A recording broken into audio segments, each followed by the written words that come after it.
Chers amis, je vous souhaite la bienvenue à nouveau. Je souhaite la bienvenue à ceux qui nous rejoignent pour la première fois dans cette nouvelle émission de La Vérité Révélée. Donc, je vous souhaite vraiment une cordiale bienvenue. Pour cette nouvelle séance autour d'un thème assez spécial, je le reconnais, mais pas trop méchant non plus, puisqu'il s'agit de la Pâque juive, des Pâques chrétiennes et la Bible. Nous avons avec nous le docteur Anani Etougué-Patrick, le docteur Emmanuel Amégan, notre consultant habituel Denis Biaï et bien sûr le pasteur Tony Oguma. Nous voulons donc rappeler qu'à une certaine période de l'année, beaucoup de personnes sont attirées par la Pâque.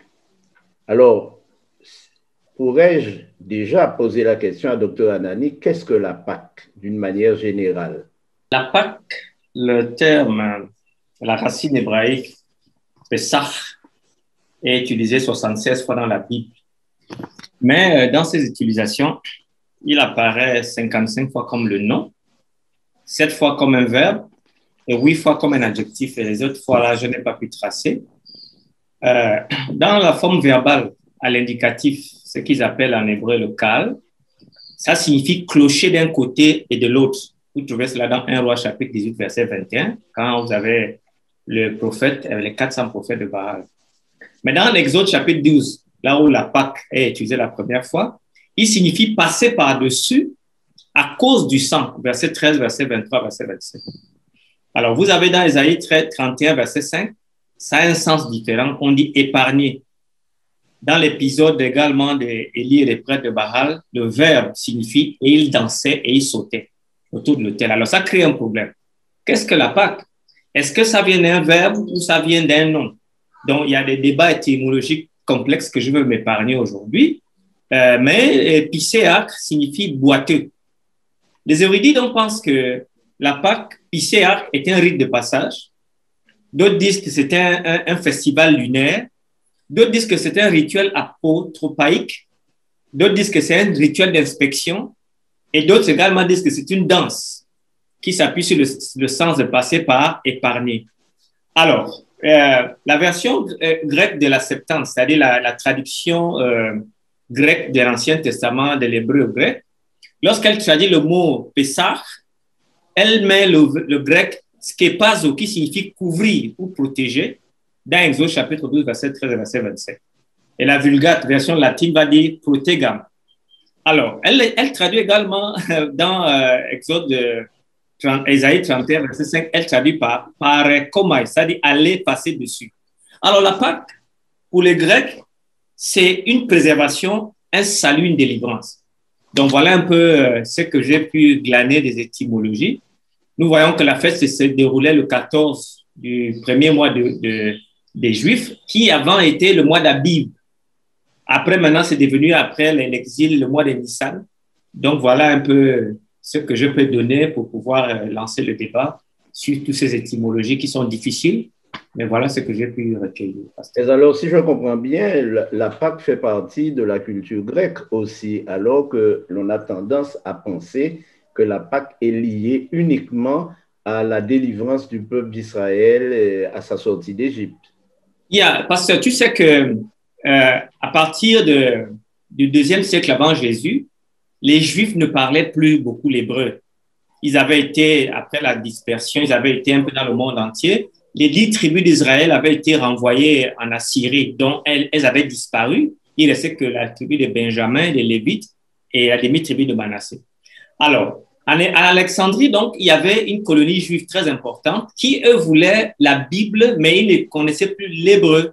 Alors, la Bible hébraïque avait donc été traduite en grec. Donc, la Pâque était un phénomène juif, mais les Juifs n'ont pas toujours, à un moment donné, il y a eu la disparition de leur langue. Néhémie le dit, ils avaient épousé des Asdodites et ils parlaient plus de langues étrangères que leur propre langue. Après ça, tu as l'araméen vers les 200 ans avant Jésus qui s'est installé et qui, au temps de Jésus-Christ, avait supplanté l'hébreu. Donc, il n'y avait que les prêtres du temple qui pouvaient parler l'hébreu de la Bible. mais la plupart du temps, c'était l'araméen vernaculaire qui était parlé. Mais donc, le phénomène de la Pâque, c'est un phénomène hébraïque, mais qui a eu ce développement de tradition. Alors, est-ce qu'on pourrait dire que la Pâque juive, qui est devenue aujourd'hui pratiquement une fête chrétienne, est-ce que la Pâque juive a influencé le monde chrétien dans sa conception des choses, docteur Amégan? Oui, disons, plutôt dans un sens négatif, parce que la Pâque chrétienne telle qu'elle est célébrée aujourd'hui est originellement une fête de l'Église catholique. Les chrétiens c'était au concile de Nicée en 325, les chrétiens ont voulu se démarquer des Juifs.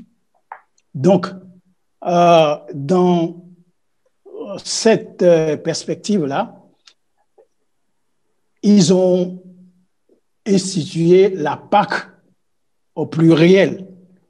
Aujourd'hui, alors que la Pâque, lorsque nous la lisons dans la Bible, c'est au singulier. Donc, nous pouvons dire que la Pâque juive a influencé la Pâque chrétienne en ce sens que l'Église chrétienne a voulu une fête dont on a gardé le nom Pâques, mais qui soit différent de la fête de la Pâque juive. Alors, nous reviendrons tout à l'heure sur ces différences, mais j'aimerais poser à Pasteur Gouma une question qui est certainement dans toutes les têtes. La Pâque juive, qu'est-ce que c'est? La Pâque juive, qu'est-ce que c'est? Je pense que le professeur Anani a déjà donné son origine historique le plus proche, notamment dans le livre d'Exode, le chapitre 12. Dans le livre d'Exode, chapitre 12, nous voyons, n'est-ce pas, la Pâque qui est instituée dans un contexte bien particulier. Le contexte, c'est celui de la délivrance des enfants d'Israël quand ils étaient en esclavage en Égypte. De la 10e plaie qui va se concentrer sur les premiers-nés, nous voyons clairement que Dieu va demander aux enfants d'Israël, pour éviter, n'est-ce pas, que l'ange de la mort les frappe, de prendre une posture bien déterminée. Exode chapitre 12, verset 13, le sang vous servira donc de sacrifier un agneau et de prendre le sang et de mettre le sang sur les linteaux. Exode 12, verset 13 dit, le sang vous servira de signe sur les maisons où vous serez. Je verrai le sang et je passerai par-dessus.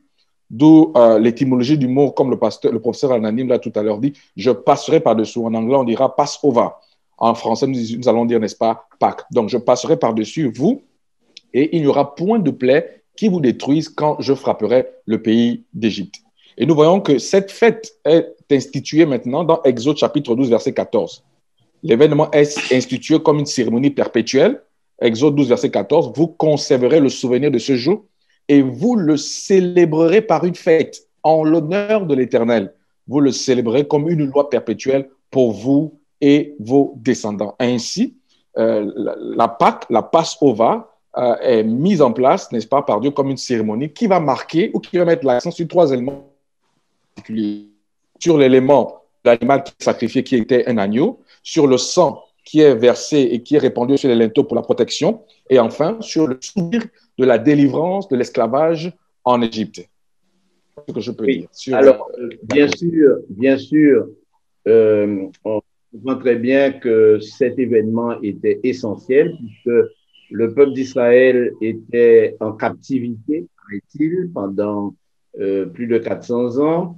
Et au terme de cette captivité, il y a ce grand événement qui consiste à détruire les premiers-nés, y compris celui de Pharaon. Et pour éviter ce châtiment, entre guillemets, cette plaie, les Juifs, plus exactement les Hébreux, nous n'allons pas utiliser le terme juif pour l'instant, les Hébreux devaient se protéger en mettant du sang sur le linteau des maisons, sur les poteaux, pour éviter d'être atteints par cette plaie. Alors, dans un premier temps, pourrions-nous expliquer pour quelles raisons ce sang était-il mis sur les maisons? est-ce que Dieu, dans sa préscience, ne savait pas qui appartenait à son peuple ou qui ne lui appartenait pas? Est-ce que vous pouvez expliquer les raisons ou éventuellement pour quelles raisons, pourquoi il fallait un sang par-dessus lequel devait passer l'ange de la mort? Docteur Etogué. Docteur Amégan peut d'abord commencer. Oui, merci beaucoup. Dans l'Épître aux Hébreux, il est dit que c'est par la foi qu'ils ont fait l'aspersion de la Pâque. Donc, je crois que c'est vrai, Dieu connaît les siens. L'apôtre Paul le dit. Dieu connaît ceux qui lui appartiennent. Mais il fallait de la part de ses enfants cette foi qui se démontre par une confiance en Dieu, mais aussi une obéissance à Dieu. Voilà, Exode chapitre 12, verset 13 dit ceci: le sang vous servira de signe sur les maisons, et vous serrez où vous serrez. Je verrai le sang et je passerai par-dessus vous. Il n'y aura point de plaie. Le mot passer par-dessus, c'est le mot pesaou. Je passerai par-dessus vous. Il n'y aura point de plaie qui vous détruise quand je frapperai le pays d'Égypte. Et verset 23, la Bible dit également: quand l'Éternel passera pour frapper l'Égypte et verra le sang sur le linteau et sur les deux poteaux, l'Éternel passera par-dessus la porte et il ne permettra pas au destructeur d'entrer dans vos maisons pour le frapper. Donc, Hébreux chapitre 10, verset 29 va dire ça différemment. De quel pire châtiment pensez-vous que sera jugé digne celui qui aura foulé aux pieds de Dieu, qui aura tenu profane le sang de l'alliance? Alors, c'est par le sang donc que Dieu opère le salut. C'est par le sang que Dieu requiert la foi et il a demandé cette foi aux Juifs qui devaient immoler leur Pâque et en faire l'aspersion du sang afin que l'exterminateur ne touchasse aucune maison des Israélites. Donc, c'est juste un principe, comme Dr. Megan a dit, et c'est un principe de foi. Parce que ça ne faisait aucun sens. Qu'est-ce que le sang avait à voir? Mais nous savons que la Bible dit que sans effusion de sang, il n'y a point de pardon. Le sang avait donc revêt une symbolique importante. Et pasteur, pour terminer, je pense qu'il y avait 3 fêtes en Israël. Il y avait la fête donc de la Pâque, qui symbolisait la crucifixion à venir de Jésus-Christ et l'appropriation de ce sacrifice. Il y avait la fête des pains sans levain qui se faisait 7 jours après, qui était la pureté et la séparation avec le péché. Et il y avait la fête de la Pentecôte, ou encore fête des semaines, qui signifiait la symbolique de la descente du Saint-Esprit sur l'Église. Ces 3 fêtes dont il y a la fête des tabernacles, naturellement, qui signifiait le symbolique du rappel du séjour d'Israël dans le désert. Ces 3 fêtes avaient donc une importance capitale pour la vie d'Israël. Alors, est-ce que vous pourriez, s'il vous plaît, avant que je ne pose une question à Denis concernant la présence ou l'absence de la Pâque dans le Coran, est-ce que vous pourriez nous dire quel était le rituel qui avait été instauré avant la sortie d'Égypte et qui va devenir ce signe que les chrétiens vont adopter plus tard? OK. Ici, comme je l'ai dit, la fête se déroulait le 14e jour du premier mois. Nissan, à tout de l'exil, ou Aviv, avant le temps de l'exode. Elle durait 7 jours. Lévitique précise donc que entre les 2 soirs, c'est-à-dire qu'on devait faire, il y a un débat dessus, entre les 2 soirs, on sacrifiait un agneau ou un chevreau d'1 an. Exode chapitre 12, verset 3. On devait manger la Pâque avec des reins sains, des souliers aux pieds et avec le bâton à la main. Il devait être consommé à la hâte, parce que cette Pâque de l'Éternel signifiait qu'il fallait partir quelque part. Exode chapitre 12, verset 11. Elle avait donc un temps bien fixé par Dieu lui-même et elle s'appelait la Pâque en l'honneur de l'Éternel. Donc, le sens que la fête revêt se trouve dans Deutéronome 16.1, qui dit ceci: cela vous servira le mois des épis, vous célébrerez la Pâque en l'honneur de l'Éternel ton Dieu, car c'est le mois des épis que l'Éternel ton Dieu t'a fait sortir d'Égypte la nuit. Il fut décidé par Dieu qu'à ce mois, ce sera le premier de l'année. C'est à ce moment que Dieu a décidé que le mois de Nissan sera le premier mois. Donc, cela est une fête éternelle, comme disait le pasteur Tony, une fête perpétuelle qui se remémore de génération en génération. Alors, je reviens donc à Denis, à qui nous souhaitons d'ailleurs la bienvenue. Denis, est-ce que le Coran mentionne quelque chose concernant la Pâque? Le Coran ne parle pas de la fête de Pâques, mais le Coran parle de la fête de Tabaski, Eid el-Fitr, qui se passe au 10e jour du mois du pèlerinage. Mais le Coran nous parle de cette fête qui est mentionnée dans la sourate 37, le verset 100 à 113. Mais ce qui est intéressant c'est le sacrifice d'Abraham, hein, que les musulmans commémorent. Et ce qui est intéressant pour cette fête, c'est la sourate 37. Mais le verset 107 nous dit que, je vais lire le verset, il dit que « Et nous lui remplaçons d'une immolation généreuse ». La question, c'est pourquoi le sacrifice d'Abraham concernant son fils a été remplacé par un sacrifice, une immolation même. Le Coran parle d'une immolation généreuse. Donc, nous devons nous poser la question, d'où vient le sacrifice qui a remplacé le fils d'Abraham? C'est Allah lui-même qui a amené le sacrifice. Allah a donné le bélier et Allah a demandé à ce qu'on sacrifie cet animal à la place de son fils. Donc, c'est une vie qui est sauvée ici. Et nous comprenons que toujours dans le Coran, dans la sourate Al-Baqarah, la deuxième sourate, les versets 67 jusqu'au verset 71, là, nous voyons que Dieu exigeait à Moïse de faire une immolation, mais cette fois-ci à travers une vache, et Dieu a donné les recommandations, mais avec Abraham, Dieu a donné un bélier. Ça peut nous apprendre beaucoup de choses. Merci, Denis. Alors, on pourrait maintenant se poser la question, quelle différence y a-t-il entre la Pâque des Juifs et la Pâque des chrétiens? Pasteur, je dirais que fondamentalement, la différence qui existe entre la Pâque des Hébreux et la Pâque des chrétiens, c'est que la première a été instituée par Dieu lui-même. Et dans Lévitique chapitre 23, le verset 2, Dieu met la Pâque au deuxième rang, après le sabbat. Et il les appelle mes fêtes, alors que la Pâque chrétienne a été instituée par des hommes. Un autre élément, si on peut ajouter, déjà oui. dans la méthodologie de la célébration, professeur l'a dit tout à l'heure, on mangeait un agneau dans la Pâque juive, ce qui n'est pas le cas dans la Pâque chrétienne aujourd'hui. Et la Pâque juive était célébrée le 14 du mois de Nissan, qui correspond normalement aujourd'hui, en cette année, à jeudi, le 1er avril, date actuelle à laquelle nous sommes. Or, la Pâque chrétienne, elle est célébrée les dimanches, parce qu'il y avait une impossibilité quant à faire en sorte que le 14e jour du mois de Nissan ne peut tomber les dimanches. Alors, évidemment, comme le docteur l'a dit, lors du concile de Nice, ils ont décidé, bon, écoutez, on va faire en sorte que ça tombe tous les dimanches, ce qui n'était pas nécessairement le cas. Donc là encore, sur le jour de la célébration, on voit qu'il y a une différence. Différence dans la méthodologie, ce qui est consommé durant ce jour, et différence dans le jour, parce que la Pâque juive, c'est le 14 du mois de Nissan, alors que dans notre contexte, la Pâque chrétienne est célébrée, n'est-ce pas, le dimanche de Pâques. D'ailleurs, l'autre élément aussi sont les éléments mis en avant durant la fête de Pâques.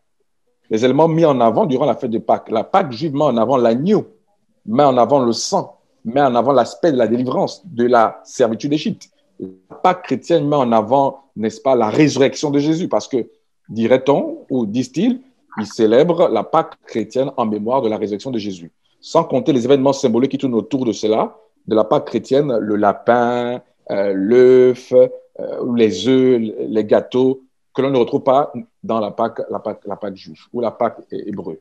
OK, on va ajouter à cette image qui a été dépeinte vraiment bien par cette Tony, que les chrétiens se sont rendus compte que Jésus-Christ a été crucifié la veille d'un sabbat, selon Marc 15, 42 ou Jean 19, 31, et il ressuscite le lendemain de ce même sabbat, c'est-à-dire pour eux le premier jour de la semaine. Marc chapitre 16, verset 2. Alors, pour eux, donc, ce premier jour de la semaine, ils voient que les apôtres se réunissaient le premier jour de la semaine la plupart du temps pour rompre le pain. Alors, ce repas, ils prennent ça comme le repas de la Seine, le repas pascal.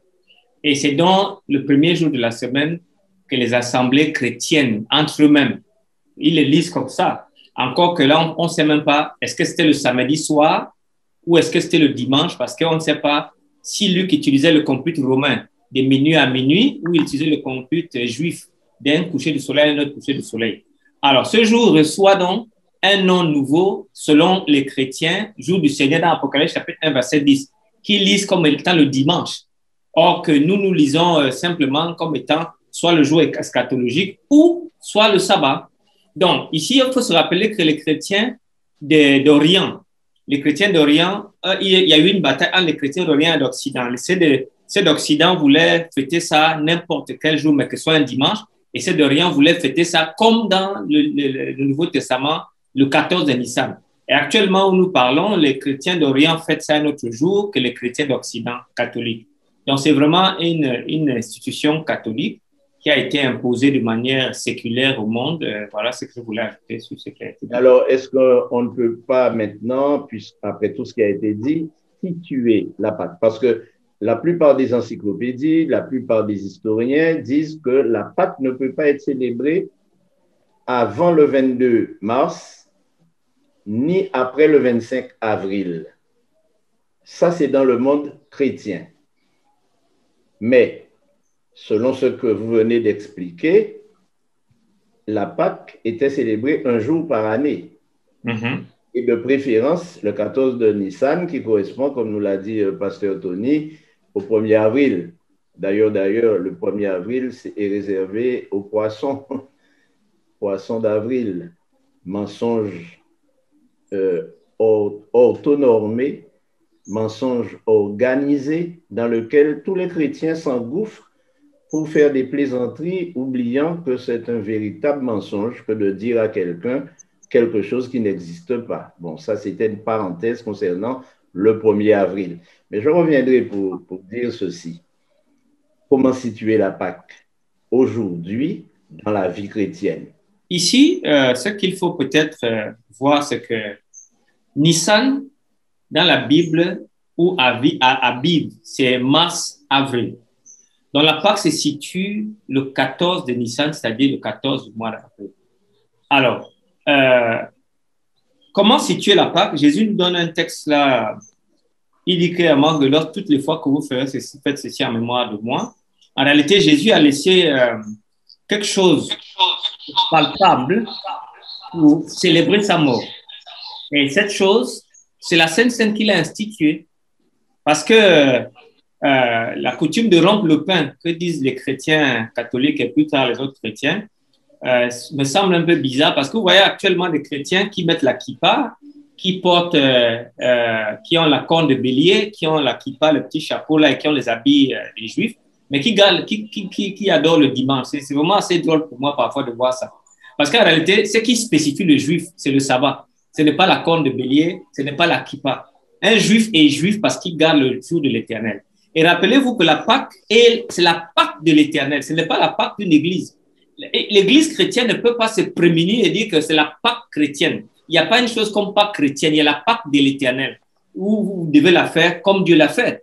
Mais on ne devrait pas aussi oublier que c'était des fêtes préfigurantes qui se sont matérialisées en Christ. Et Christ, notre Pâque, a été immolé, dont la Pâque ne sert plus de rien puisqu'elle s'est instituée en Christ. Et Christ lui-même, de son vivant, a donc dit, toutes les fois que vous ferez ceci, faites ceci en mémoire de moi. Et donc, il a laissé donc une célébration que nous pratiquons dans la scène de manière périodique. Voilà ce que je peux dire. Nous allons demander à Laurence si elle a des questions ou des remarques venant de nos internautes. Alors oui, bonsoir. Aujourd'hui, nous avons 2 questions. Alors, nos internautes de YouTube, nous les remercions de leur présence. Nous les saluons puisqu'ils réagissent en disant effectivement qu'ils sont d'accord jusqu'à présent avec toutes les explications qui ont été données. Nous avons cependant 2 questions qui nous arrivent par WhatsApp. Première question, pourquoi le lundi est férié? Et deuxième question, je suis chrétien, je crois à la Pâque, mais je ne pratique pas les rites catholiques ni juifs. est-ce que je dois faire une célébration spéciale? Y a-t-il un rite institué à faire si je suis d'une autre église? Donc, je répète les questions. Pourquoi le lundi est férié? Et la deuxième question, je suis chrétien, je crois à la Pâque, mais je ne suis pas catholique pratiquant, ni juif pratiquant. Dois-je faire à ce moment-là une célébration spéciale? Y a-t-il un rite institué à faire si je suis d'une autre église?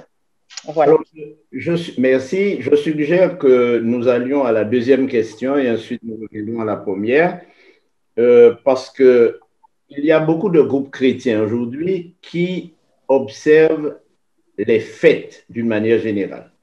Il y a des groupes chrétiens qui pratiquent toutes les fêtes, disant qu'elles n'ont pas été abolies, qu'elles n'ont pas été éliminées, que ce sont les fêtes de l'Éternel, et comme le sabbat, il faut les observer dans le temps. Et à l'heure même où je vous parle, je sais qu'il y a certaines communautés aux États-Unis ou dans les Antilles, en Haïti, qui se préparent à célébrer la Pâque selon le rituel en mangeant l'agneau, bien sûr, que l'on peut préparer. Il y a même des recettes qui sont données, comment préparer l'agneau, quelles sont les herbes que l'on veut utiliser. D'ailleurs, j'ai même lu un article où on dit, bon, à défaut d'herbes amères, on mange de la salade. Enfin, bref, il y a différentes façons de faire les choses.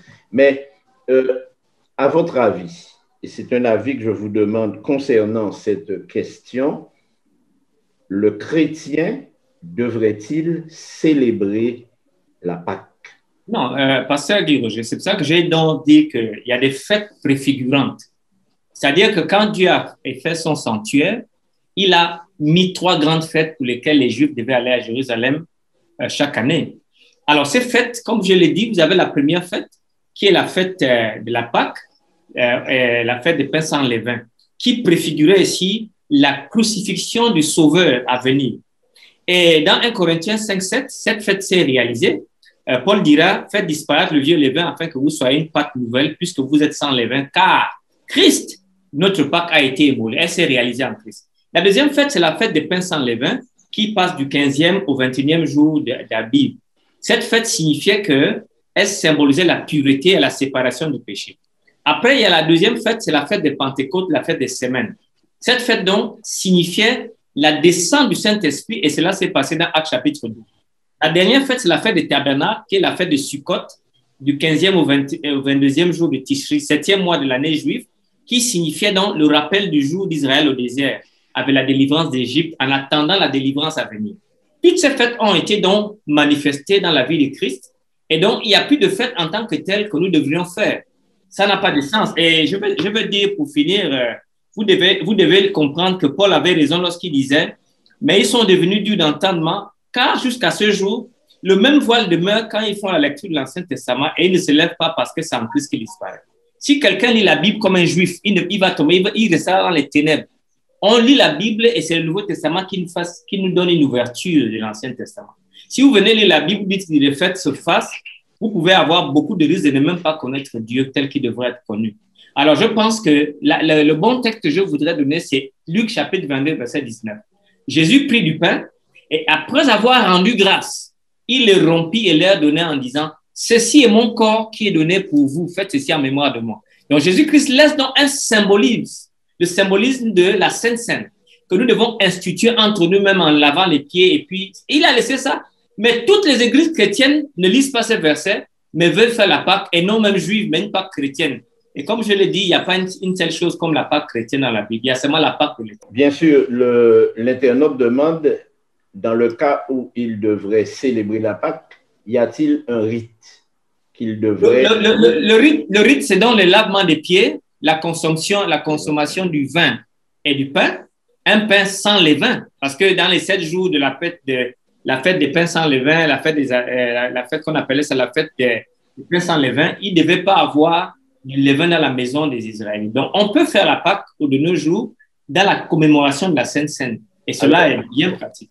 Alors, si nous revenons à la Pâque telle qu'elle a été célébrée une fois, je dis bien une fois, par le peuple d'Israël en Égypte, la veille de la délivrance, il fallait être dans les conditions du voyage, manger l'agneau rôti pas bouilli comme cela est présenté. Pourquoi?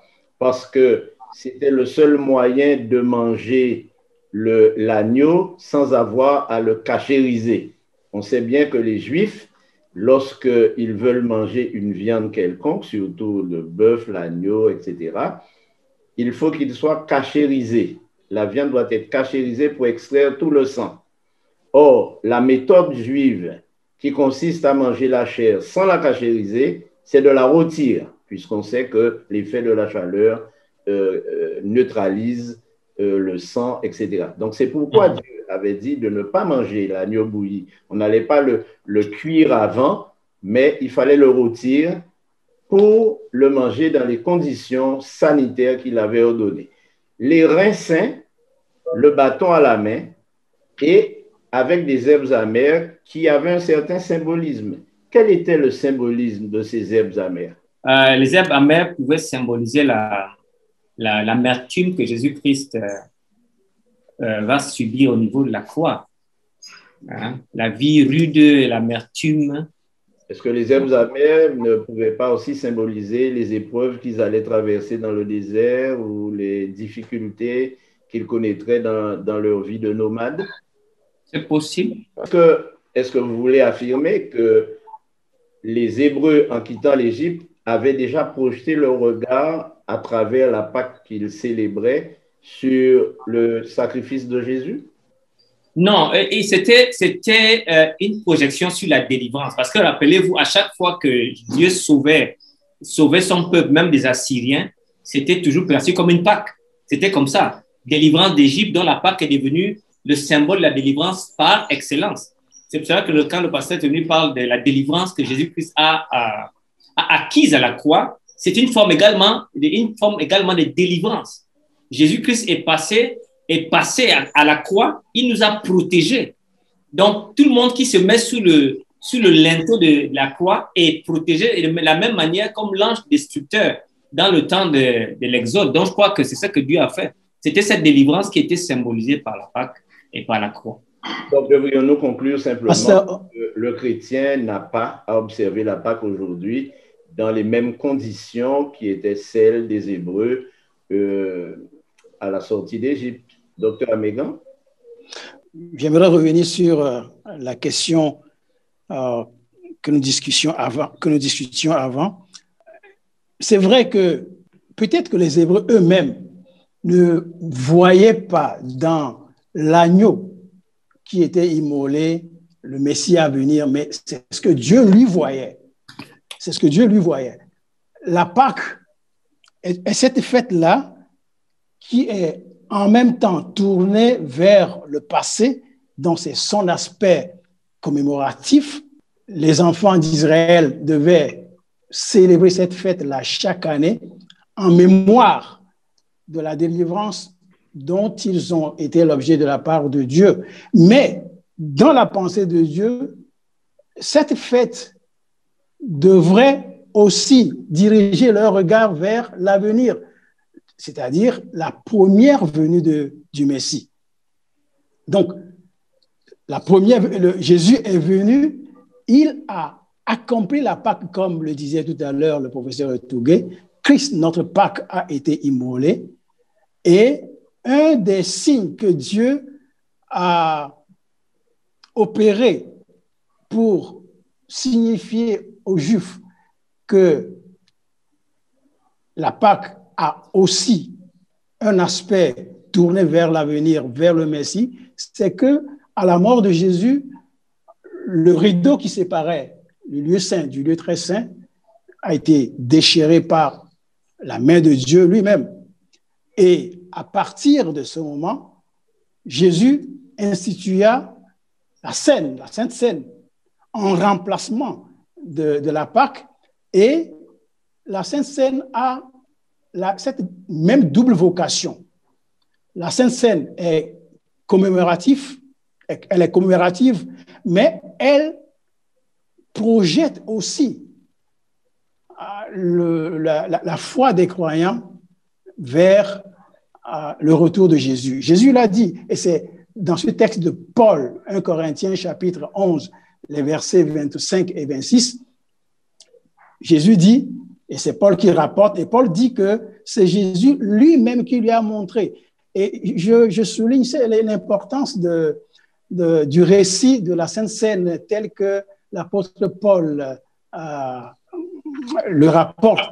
Il dit que c'est Jésus lui-même qui le lui a montré, alors que nous savons que Paul ne faisait pas partie du cercle de Jésus lorsque Jésus était encore vivant. Donc, Jésus a attaché à la Sainte Seine une telle importance que à Paul, cet apôtre des païens, il va lui rappeler ou lui révéler d'une manière spéciale la cérémonie de la Sainte Seine. Donc, la Sainte Seine, l'apôtre Paul dit les paroles de Jésus, toutes les fois que vous participez à la Sainte Seine, vous annoncez la mort de Jésus, mais aussi son retour, il dit, jusqu'à ce qu'il vienne. Question. Pourquoi le lundi est férié? Le lundi est férié. Pourquoi le lundi est férié? Bon, je pense qu'on peut lui donner une réponse très, très simple et rapide en plus. Le lundi est férié parce que l'origine même de la Pâque chrétienne est païenne. Donc, c'était une fête qui se célébrait pendant plusieurs jours.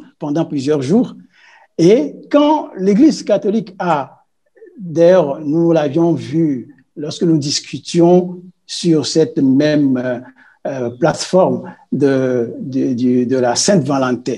Donc, l'Église ne détruit pas les fêtes païennes, mais il les adopte. Et il les sanctifie peut-être aussi.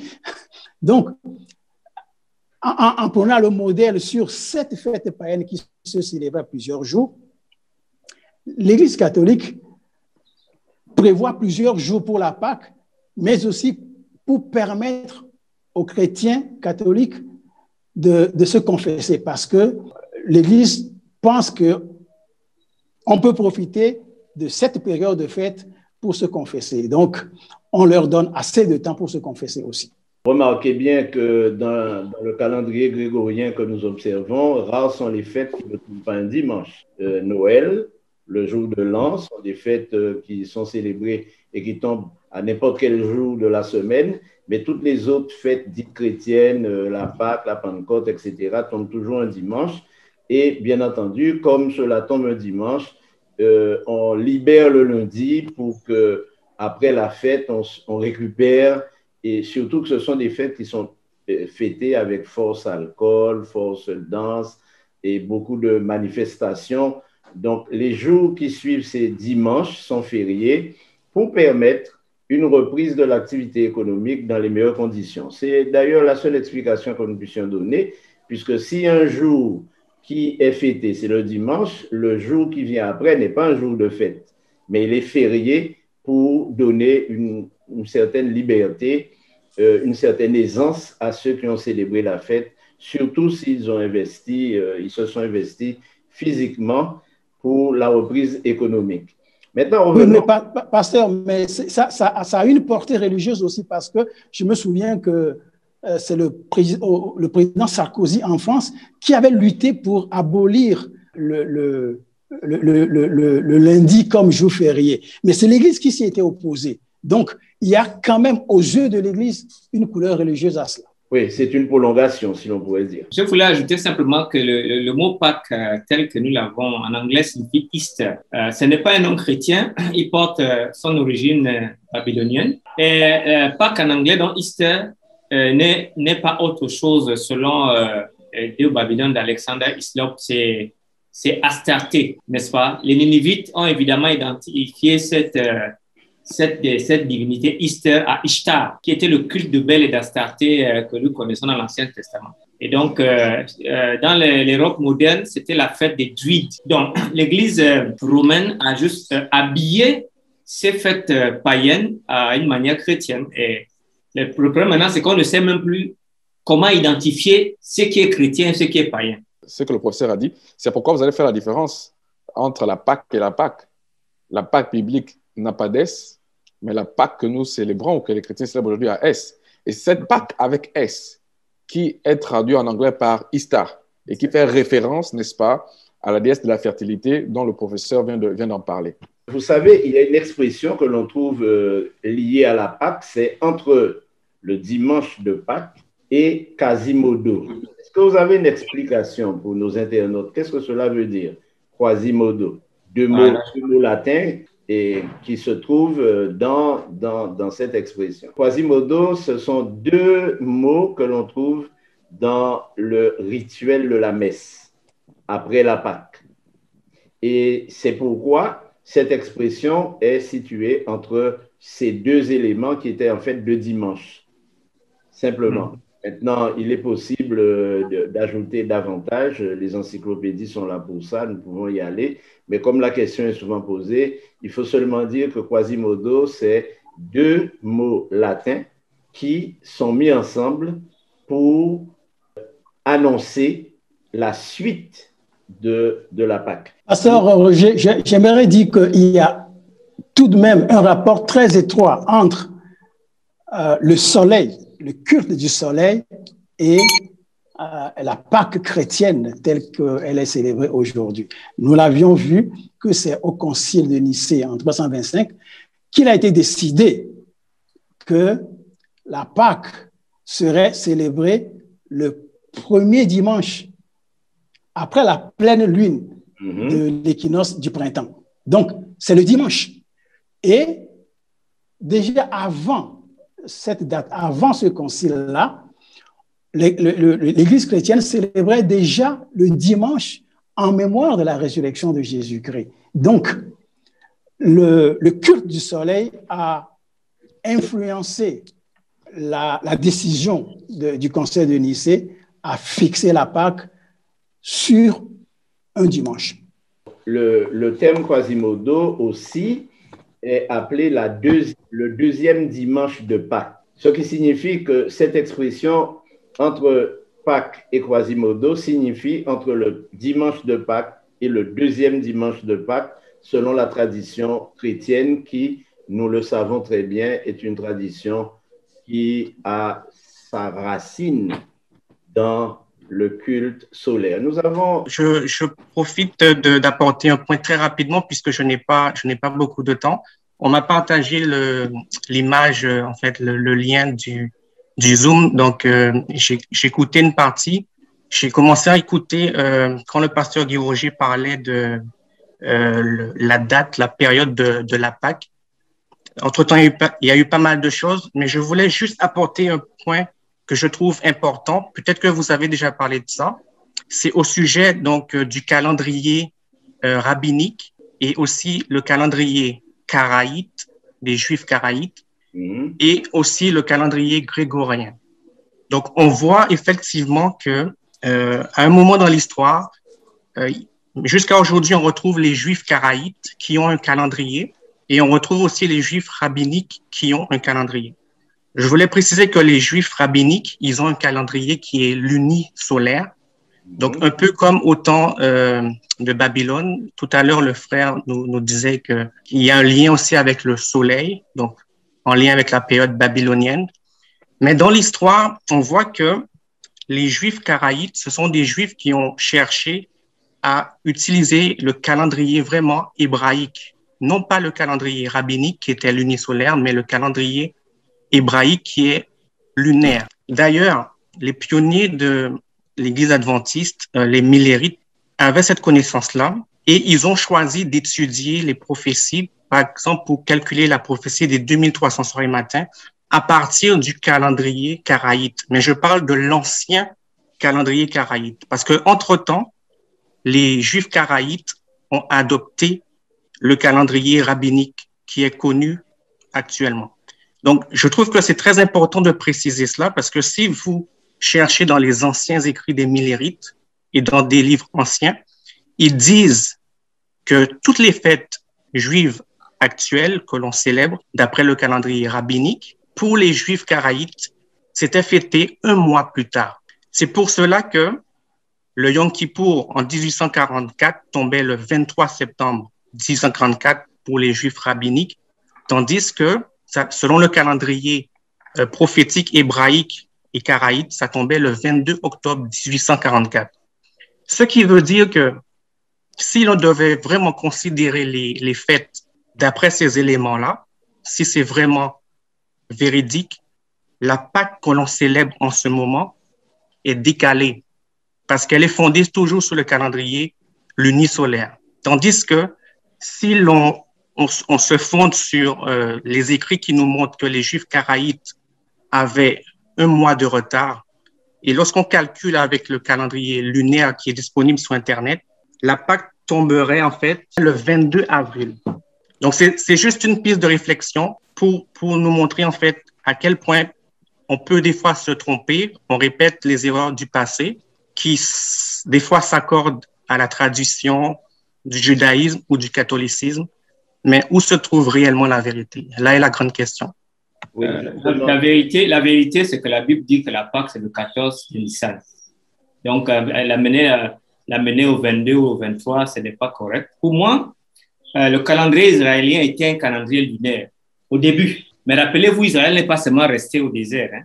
Ils sont devenus dans la royauté. Ils avaient des mois, par exemple. Prends l'exemple seulement d'Aviv, qui était le mois lunaire au temps de l'Exode. Mais au temps de la royauté, c'est devenu Nissan. Ils ont des mois qu'on appelle Elul, qui sont les noms babyloniens. Je pense que pour moi, ça me dérange toujours de croire que quelqu'un peut penser qu'il a la vérité sur une autre. Israël a avancé. Au temps du Nouveau Testament, il y avait deux computes. Il y avait le compute romain, il y avait le compute juif. Luc utilise le compute de minuit à minuit. Et Matthieu utilise le compute juif d'un coucher de soleil à un coucher de soleil. Donc, en réalité, les Karaïtes, c'était des gens qui, eux, ils sont restés dans l'ancien calendrier lunaire. Ils ont refusé le mois intercalaire parce que, vous savez, aucun calendrier n'est mieux qu'un autre, puisque tous les calendriers peuvent déterminer que aujourd'hui, c'est lundi. Tous les calendriers peuvent déterminer que aujourd'hui, c'est samedi. Donc, c'est un problème mathématique. Pourquoi? Parce que nous avons l'astronomie qui peut prouver de manière mathématique que tous les calendriers peuvent déterminer quand c'est lundi, mardi, mercredi, jeudi. Le seul problème qu'il y a, c'est que c'est la concordance des temps, là où donc les Karaïtes sont restés très, très lunaires. Ils ont refusé de bouger sur le calendrier lunisolaire. Donc, je me résume. Le calendrier du peuple de Dieu n'est pas resté monolithe. Il a commencé lunaire, après il est devenu lunisolaire, après il a été influencé par les Romains. C'est comme ça. Donc, effectivement, tout à fait. Je comprends ça. Effectivement, je veux pas qu'on dise que les Karaïtes sont plus... Non. En réalité, le peuple juif a évolué, a été transformé, a été impacté par les nations qui se sont mises sur lui. Et c'est de sa faute. Parce qu'elle elle est allée contre Dieu. Dieu les a livrés aux nations. Et nous devons... Tout à fait.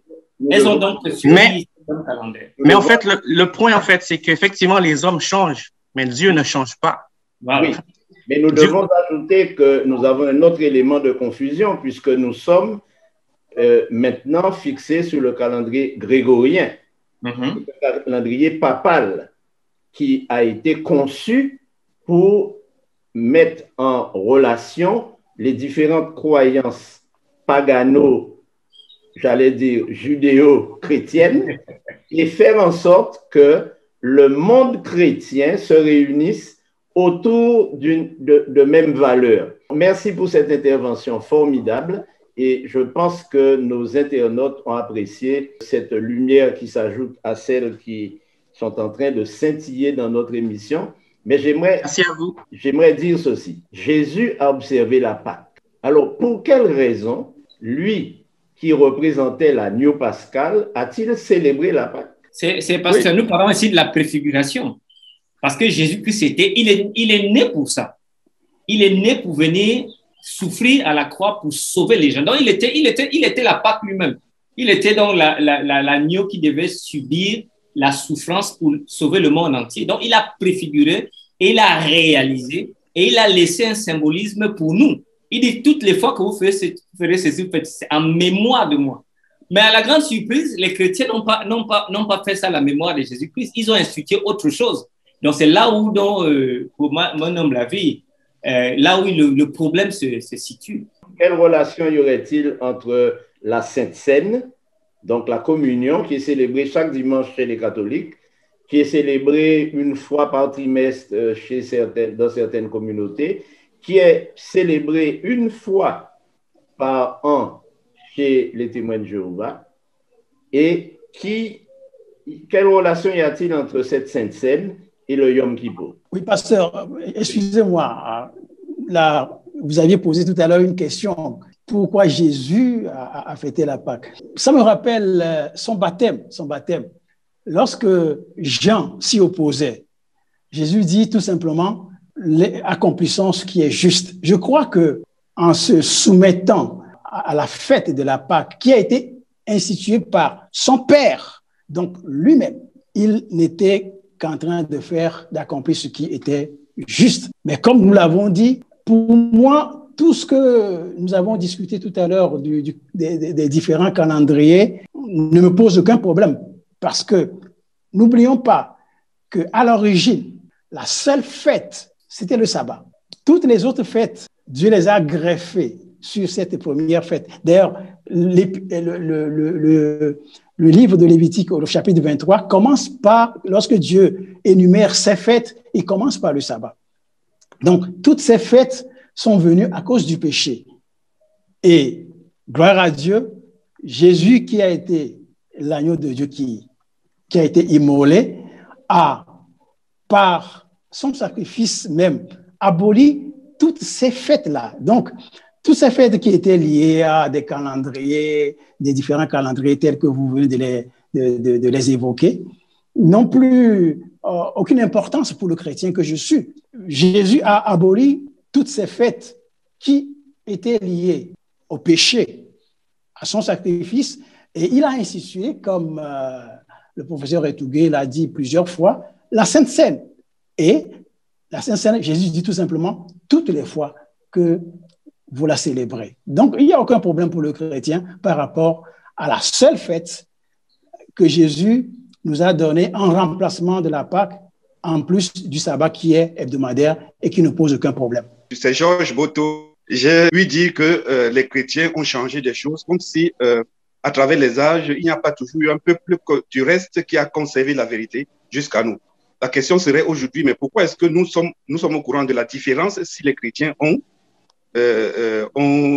modifié tout dans l'histoire et tout. Donc, moi, je crois que il y a une église qui est restée dans la vérité, même si c'était quelques personnes, même si la grande majorité a choisi d'aller de l'autre côté, mais il y a toujours cette vérité, cette église d'Apocalypse chapitre 12 qui est restée, qui est partie dans le désert et qui est ressortie et qui est aujourd'hui l'objet de beaucoup d'attention de l'ennemi. Donc, la vérité est toujours restée. Moi, je crois que la Pâque n'a pas changé. Même si l'Église catholique a fait ce qu'elle a fait, nous connaissons l'histoire, mais ça, c'est du n'importe quoi. Et quand on dit les chrétiens ont... Moi, ce ne sont pas les vrais chrétiens là-bas. Bon, je ne juge pas, mais je dis quand même, par rapport à la vérité, il y a un reste qui, à travers les âges, est resté dans la vérité jusqu'à aujourd'hui, puisque nous pouvons voir la différence aujourd'hui et en parler. Donc, moi, je crois que aujourd'hui, le plus important pour nous, c'est de ne pas toujours dire que toutes ces fêtes préfiguraient Jésus comme si ça n'a pas d'impact sur nous. Jusqu'à aujourd'hui, nous devons comprendre si Christ était notre Pâque, ça veut dire notre mort, notre sacrifice. Ça veut dire que nous n'avons plus de vie pour mourir, mais de vie pour vivre, donc de sa vie. Donc, pour moi, le problème, c'est l'impact que toutes ces fêtes-là ont sur moi. Pas chercher toujours à savoir ce qui s'est passé dans l'histoire et tout. On a déjà tout ça maintenant. Quel est l'impact sur moi? Et quand moi, je regarde ces fêtes, comme le professeur Megan vient de dire, il insiste sur le fait que ce soit des fêtes. Mais ce sont des fêtes. Jésus a voulu que nous puissions vivre le plan du salut comme des fêtes. Il a voulu que je vive ma repentance comme une fête, ma confession comme une fête, que je vive ma sanctification comme une fête, que je vive son passage au lieu très saint, ma purification comme une fête. Moi, je crois que jusqu'à aujourd'hui, nous pouvons continuer à fêter cette fête, parce que l'idée qu'il y avait derrière, ce n'était pas seulement l'idée de savoir que Jésus a préfiguré tout ça, mais c'est l'idée que le salut est une fête dans ces différentes étapes. Et nous devons vivre ça aujourd'hui comme une fête, parce que si Dieu a donné ça comme fête, et rappelez-vous dans Lévitique 23, il dit ce sont des fêtes perpétuelles.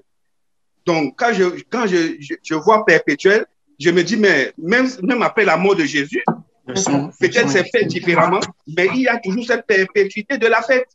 Oui, alors. Donc, vous imaginez que mon salut ne ressemble pas à une fête, me ressemble à quoi? Si ce n'est pas une fête, c'est quoi? Si ce n'est pas festif, c'est quoi? C'est autre chose. Mais ça ne serait pas bien. Pourquoi donc je suis sauvé si je ne vis pas ça comme une fête? Oui, mais alors mon frère... Donc, je crois que tout ça, ce sont les étapes de la rédemption, du plan de la rédemption. Cette intervention est intéressante dans la mesure où j'observe souvent ceux qui célèbrent la Sainte Seine avec une telle cérémonie triste que je me demande en quoi la Sainte Seine est une fête.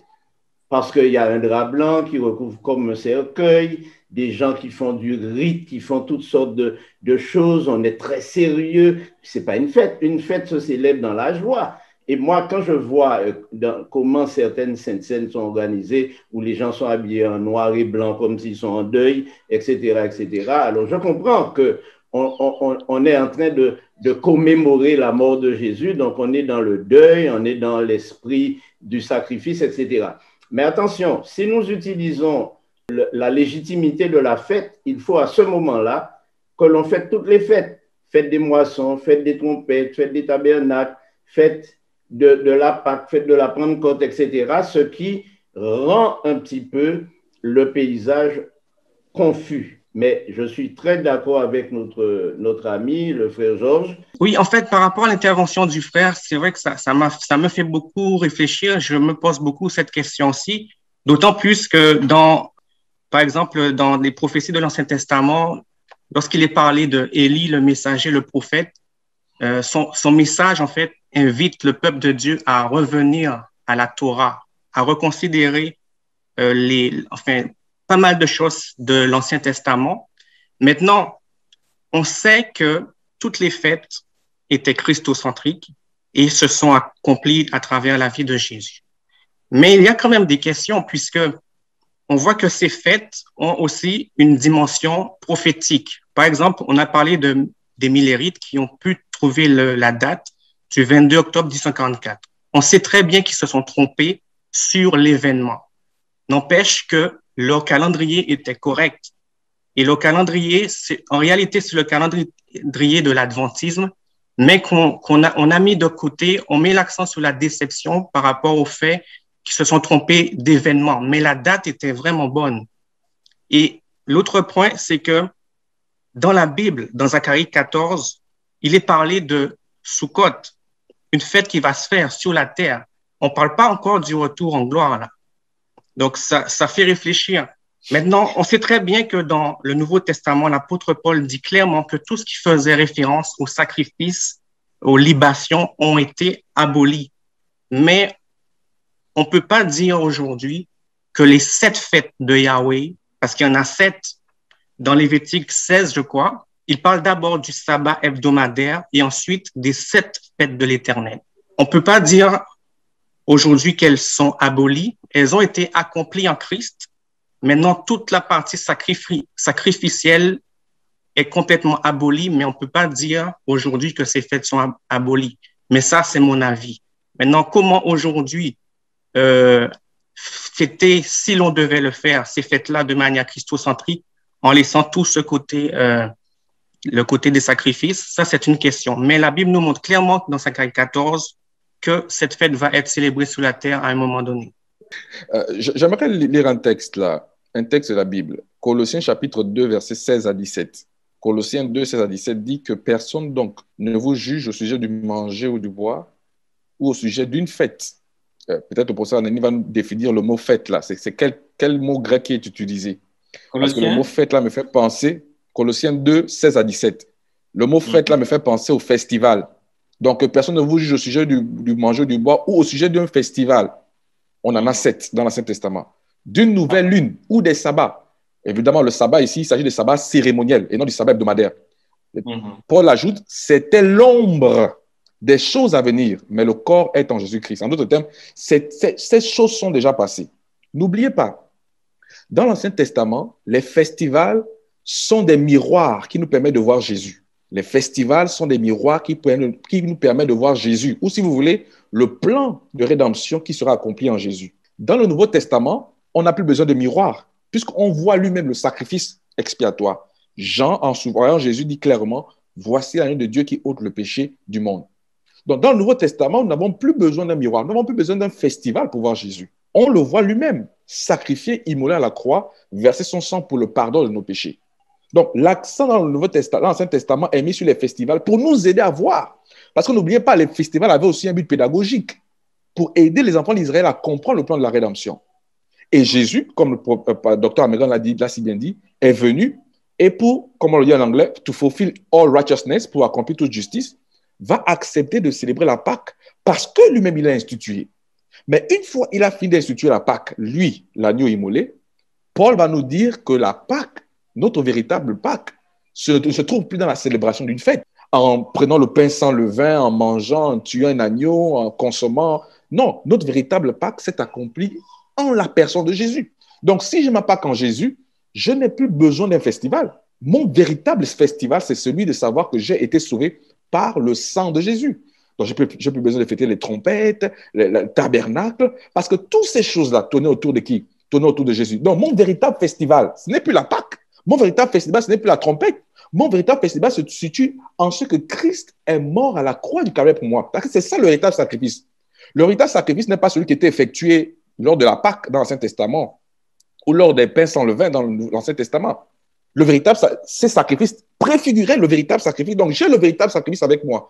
Pourquoi alors devrais-je me trouver en train de célébrer celui qui est déjà mort pour moi dans un sens passé, c'est-à-dire dans l'Ancien Testament? Dans le Nouveau Testament, Paul nous le montre clairement. Je crois que l'un d'entre nous l'a mentionné. Je crois que le pasteur, docteur Améga l'a mentionné lorsqu'il parlait de Paul. Dieu montre à Paul la Sainte Seine, comment ça s'est passé. Et j'aimerais préciser que la Sainte Seine, ce n'est pas la communion, parce qu'il faut faire une différence. Dans l'Église catholique, c'est la communion qu'ils prennent, mais ce n'est pas la Sainte Seine. Ils mangent le corps du Christ. Mais la Sainte Seine est composée de deux étapes, le lavement des pieds et la consommation du corps par le pain et la consommation le vin qui est symbole du sang. Ce qui n'est pas fait, n'est-ce pas, dans le rite catholique, même si là-bas on voit seulement que c'est le prêtre qui mange et qui boit. Mais lors de la Sainte Seine, comme les évangiles les rapportent, c'est toutes les disciples qui en ont consommé. Donc, restons focalisés sur Jésus, c'est le plus important. Je voulais revenir sur le fait que j'ai l'impression que j'ai été mal compris. Moi, je ne voulais pas parler de fêter des fêtes comme dans l'Ancien Testament, non. Puisque au niveau de à la Pentecôte, c'est une fête. Jésus est déjà au ciel. C'est une fête qui se réalise là. Est-ce qu'ils ont sacrifié quelque chose? Mais ils ont vécu ça comme une fête. Vous avez l'expansion de l'évangile, c'était une fête. Voilà, c'est dans ce sens que je parle. Donc, ce n'est pas revenir sur les sacrifices et tout, mais regardez comment nous vivons notre salut. Nous avons toujours l'impression qu'on nous a fouettés. Nous vivons toujours notre salut comme si nous sommes des prisonniers. Nous vivons toujours comme si, vous voyez, c'est de ça que je parle. Donc, l'idée de fête doit toujours rester parce que notre vie est une vie de fête. Dieu doit être content quand il nous regarde. Pourquoi? Parce que nous sommes contents de notre vie en Christ. Donc, l'idée est là.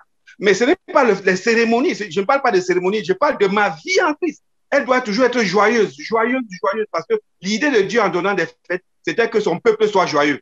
Son peuple reste joyeux. En connaissant tous ces symbolismes de Christ, il devait vivre ça dans la joie. Donc maintenant, l'évangile que nous vivons aujourd'hui, vous avez l'impression que nous vivons cela avec joie?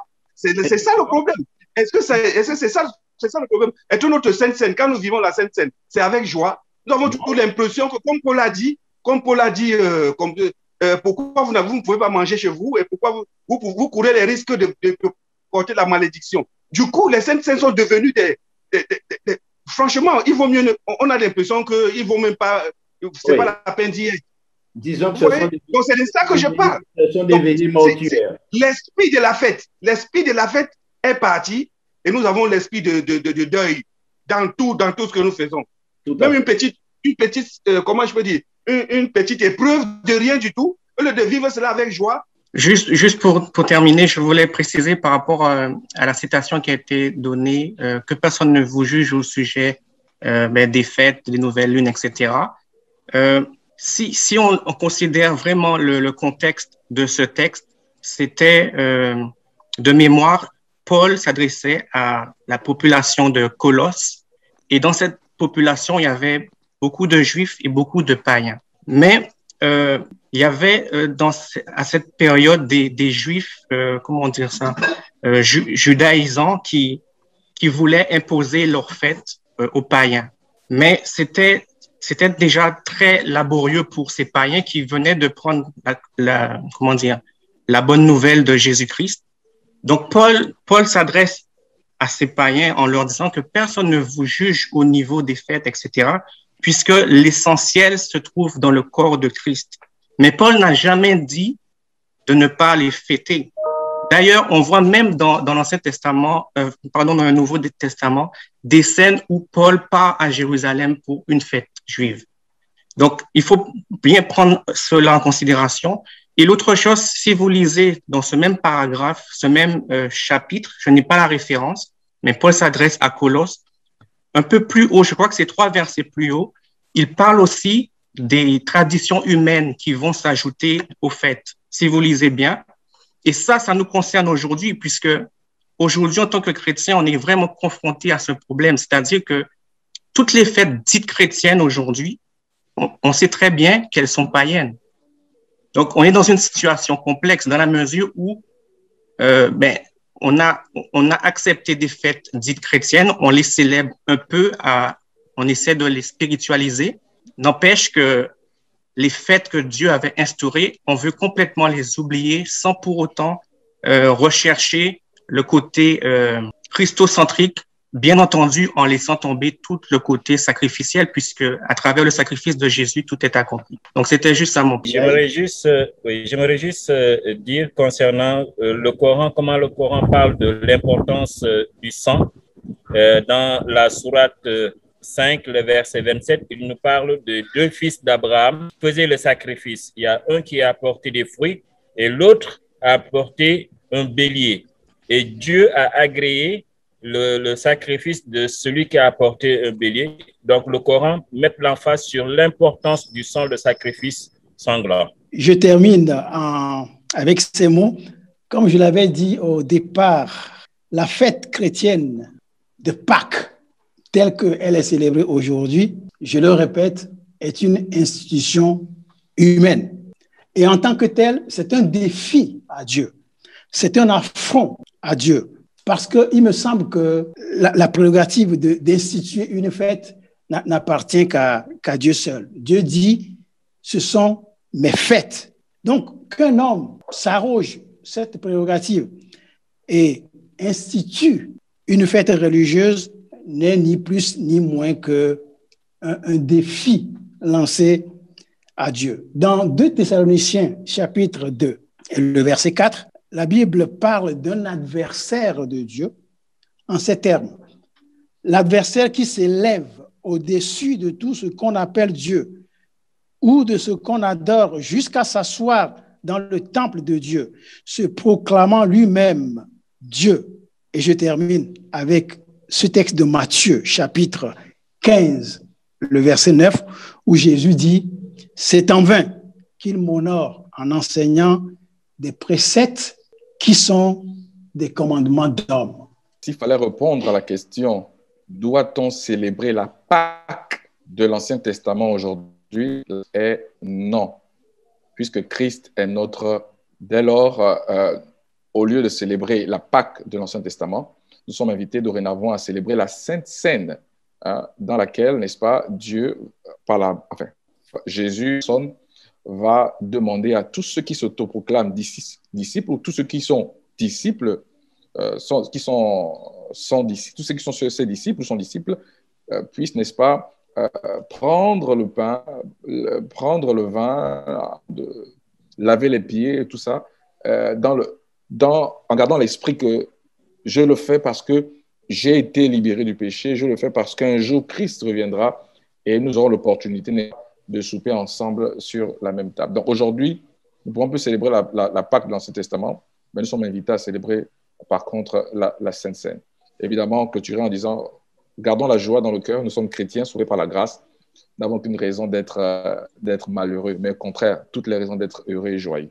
Je dirais que nous devons comprendre que le sacrifice généreux que Dieu a donné, c'est un sacrifice spécial dont Dieu a trouvé la portée qui peut sauver la vie d'un être humain. C'est vraiment extraordinaire de comprendre que c'est Dieu lui-même qui a pourvu à ce sacrifice et nous comprenons que dans le symbolique, il s'agit bel et bien de Jésus-Christ. Je voulais dire qu'excepté la fête dans Lévitique 23, il y a 3 principales fêtes en Israël et non réellement 7. Il y a la fête de Pâques qui se confond à la fête des pains sans levain, mais qui sont à peu près les mêmes fêtes. La deuxième fête, c'est la fête de la Pentecôte, ou encore ce qu'on appelait Shavuot, le 6e jour du 3e mois juif. Après, vous avez la fête des tabernacles que nous connaissons du 15e mois au 2e jour de Tishri. Quant à la Pâque en tant que telle, cette fête s'appelle la fête des pains sans levain dans Luc chapitre 22, verset 1. On l'appelle également jour des pains sans levain dans Actes 12, verset 4. Et on l'appelle également la fête dans Matthieu 26, verset 5. Le nom de Pâques, donc, selon une étude bien détaillée, s'applique au passage de l'ange exterminateur sur les toits, soit à l'agneau pascal lui-même, soit au repas pendant lequel on les mangeait, soit à la fête proprement dite ou aux victimes particulières. Alors, soit à différentes cérémonies qui la précédaient, mais également à Jésus-Christ lui-même qui en a été la réalisation. Jean chapitre 1, verset 29, qui dit: le lendemain, il vit Jésus venant à lui, il dit: voici l'agneau de Dieu qui ôte le péché du monde. Donc, cette Pâque que les gens, le frère parlait de la fête, en fait, c'est une célébration. Le mystère de la Pâque s'achève en Christ et ça nous ouvre la porte vers le souper de l'agneau dans Apocalypse chapitre 5, verset 6 à 12. Donc, c'est une fête de célébration. On doit être joyeux d'être sauvé. Pour ma part, je pense que c'est une bonne nouvelle. Ce qui est dommage, c'est que l'Église romaine a volé au monde cette célébration qu'elle a transformée, elle a paganisée. C'est ça qui est triste. En réalité, la plupart des chrétiens ont un truc de substitut qui n'est même pas logique et bien. Il faut revenir à la croix du Calvaire. Christ, notre Pâque, a été immolé. Et en ceci, nous pouvons être donc vraiment joyeux et contents. Tout nous indique que nous n'avons pas fini d'en parler. Donc, je veux vous remercier d'avoir participé tous sur YouTube, sur le Zoom. J'espère que la semaine prochaine, nous serons encore plus nombreux. Et nous voulons remercier Dr Patrick Alanié-Tougué, Dr Emmanuel Amégan, le pasteur Tony Oguma, le frère Denis Biaï, notre consultant. Nous voulons remercier aussi Laurence qui nous a transmis quelques informations. Et nous rappelons que la semaine prochaine, nous répondrons aux questions qui sont restées en suspens, puisque c'est un sujet riche, très intéressant. J'espère que vous l'avez apprécié. Nous vous souhaitons donc une bonne semaine et nous vous disons à la semaine prochaine.